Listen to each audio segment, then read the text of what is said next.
Welcome to TED Health. I'm Elise Hu. Emily Nagoski is a sex educator. She wrote a book on sexual well-being, so you can imagine she gets all sorts of questions. But there's one question she answers most often, and in today's episode, you'll learn the answer. Before we begin, just a warning that this talk contains sexual matters and may not be suitable for all audiences. I'm sitting in a bar with a couple of friends, literally a couple, married couple. They're the parents of 2 young children, 7 academic degrees between them, big nerds, really nice people, but very sleep deprived. And they asked me the question I get asked more than any other question. They go, "So, Emily, how do couples, sustain a strong sexual connection over multiple decades?" I'm a sex educator, which is why my friends ask me questions like this. And I am also a big nerd, like my friends. I love science, which is why I can give them something like an answer. Research actually has pretty solid evidence that couples who sustain strong sexual connections over multiple decades have 2 things in common. Before I can tell my friends what those 2 things are, I have to tell them a few things that they are not. These are not couples who have sex very often. Almost none of us have sex very often. We are busy. They are also not couples who necessarily have wild, adventurous sex. One recent study actually found that the couples who are most strongly predicted to have strong sexual and relationship satisfaction, the best predictor of that is not what kind of sex they have or how often or where they have it, but whether they cuddle after sex. And they are not necessarily couples who constantly can't wait to keep their hands off each other. Some of them are. They experience what the researchers call spontaneous desire that just sort of seems to appear out of the blue. Erica Moen, the cartoonist who illustrated my book, draws spontaneous desire as a lightning bolt to the genitals. Kaboom! You just want it out of the blue. That is absolutely one normal, healthy way to experience sexual desire. But there's another healthy way to experience sexual desire. It's called responsive desire, where spontaneous desire seems to emerge in anticipation of pleasure. Responsive desire emerges in response to pleasure. There's a sex therapist in New Jersey named Christine Hyde who taught me this great metaphor she uses with her clients. She says, imagine that your best friend invites you to a party. You say yes, because it's your best friend and a party. But then as the date approaches, you start thinking, oh, there's going to be all this traffic.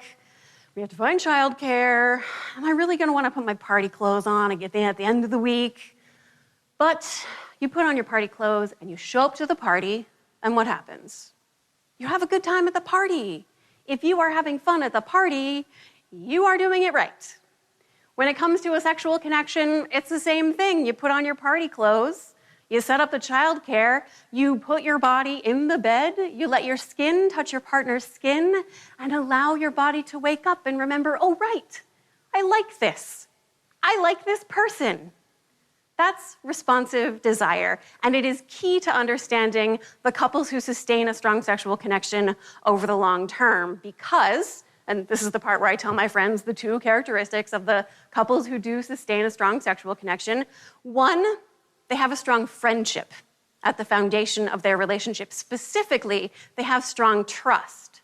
Relationship researcher and therapist, developer of emotionally focused therapy, Sue Johnson, boils trust down to this question: are you there for me? Especially, are you emotionally present and available for me?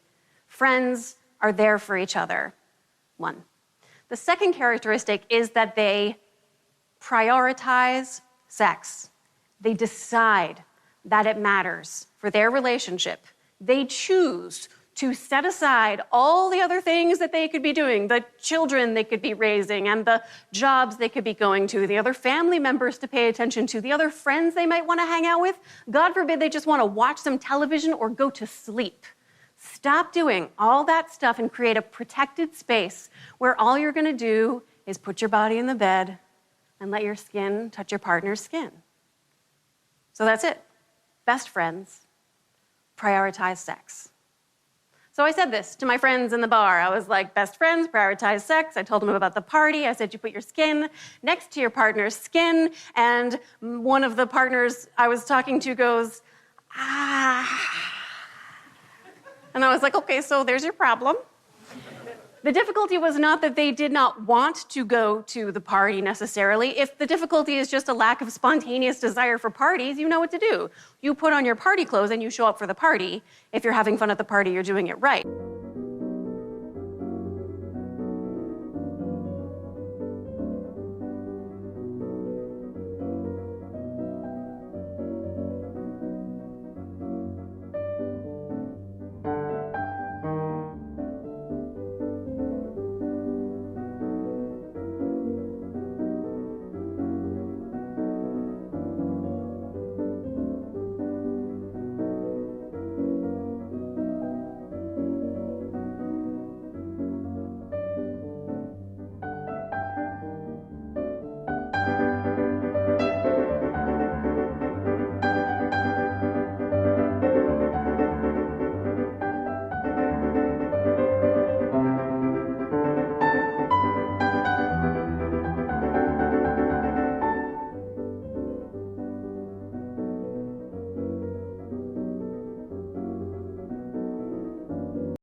Their difficulty was that this was a party where she didn't love what there was available to eat. The music was not her favorite music, and she wasn't totally sure she felt great about her relationships with the people who were at the party.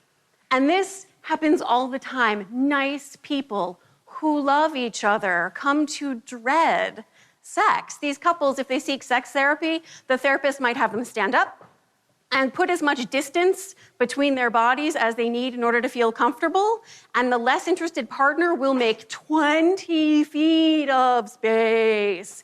And the really difficult part is that space is not empty. It is crowded with weeks or months or more of the "you're not listening to me," and "I don't know what's wrong with me, but your criticism isn't helping," and "if you loved me, you would, and you're not there for me." Years, maybe, of all these difficult feelings. In the book, I use this really silly metaphor of difficult feelings as sleepy hedgehogs that you are fostering until you can find a way to set them free by turning toward them with kindness and compassion. And the couples who struggle to maintain a strong sexual connection, the distance between them is crowded with these sleepy hedgehogs. And it happens in any relationship that lasts long enough. You, too, are fostering a prickle of sleepy hedgehogs between you and your certain special someone. The difference between couples who sustain a strong sexual connection and the ones who don't is not that they don't experience these difficult, hurt feelings. It's that they turn toward those difficult feelings with kindness and compassion so that they can set them free and find their way back to each other. So my friends in the bar are faced with the question under the question, not how do we sustain a strong connection, but how do we find our way back to it? And yes, there is science to answer this question, but in 25 years as a sex educator, one thing I have learned is sometimes, Emily, less science, more hedgehogs. So I told them about me. I spent many months writing a book about the science of women's sexual well-being. I was thinking about sex all day, every day, and I was so stressed by the project that I had zero interest in actually having any sex. And then I spent months traveling all over, talking with anyone who would listen about the science of women's sexual well-being. And by the time I got home, I'd show up for the party, put my body in the bed, let my skin touch my partner's skin. And I was so exhausted and overwhelmed, I would just cry and fall asleep. And the months of isolation fostered fear and loneliness and frustration. So many hedgehogs. My best friend, this person I love and admire, felt a million miles away. But he was still there for me. No matter how many difficult feelings there were, he turned toward them with kindness and compassion. He never turned away. And what was the second characteristic of couples who sustain a strong sexual connection? They prioritize sex. They decide that it matters for their relationship, that they do what it takes to find their way back to the connection. I told my friends what sex therapist and researcher Peggy Kleinplatz says. She asks, what kind of sex is worth wanting? My partner and I looked at the quality of our connection and what it brought to our lives, and we looked at the family of sleepy hedgehogs I had introduced into our home, and we decided it was worth it. We chose to do what it took to find our way, turning toward each of those sleepy hedgehogs, those difficult, hurt feelings with kindness and compassion, and setting them free so that we could find our way back to the connection that mattered for our relationship. This is not the story we are usually told about how sexual desire works in long-term relationships. But I can think of nothing more romantic, nothing sexier, than being chosen as a priority because that connection matters enough, even after I introduced all of these difficult feelings into our relationship. How do you sustain a strong sexual connection over the long term? You look into the eyes of your best friend, and you keep choosing to find your way back. Thank you.